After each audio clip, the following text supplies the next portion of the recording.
البنت دي كانت بتتمشى هي وواحده صاحبتها. فجأة صاحبتها قالت لها: مش ده خطيبك اللي ماشي هناك؟ قالت لها: اه هو. فاتصلت بيه، قالت له: انت فين؟ قال لها: انا في الشركه، في حاجه؟ قالت له: لا انا بطمن عليك. هنا سابت صاحبتها ومشيت وراه وفضلت تراقبه لغايه لما وصل بيت ودخل البيت ده فيه والدته، واحده ست كبيره في السن ومريضه. في الوقت ده خطيبته كانت بتخبط على الباب، زقته ودخلت وقالت له: انت بتعمل ايه هنا؟ اكتشفت والدته، فقالت له: هي مين دي؟ قال لها: دي امي.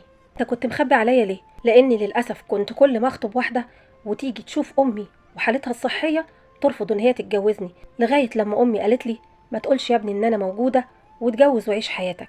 لو انت مش عايزه تكملي معايا مفيش مشكله. خطيبه الابن قالت: لا ما تقولوش كده، انت زي امي، وحتى لو انت محتاجه رعايه انا مستعده اعمل كده. وهو ده اللي انا اتربيت عليه. لما تيجي تختار، تختار صح، تختار زوجة وتراعي ربنا فيك.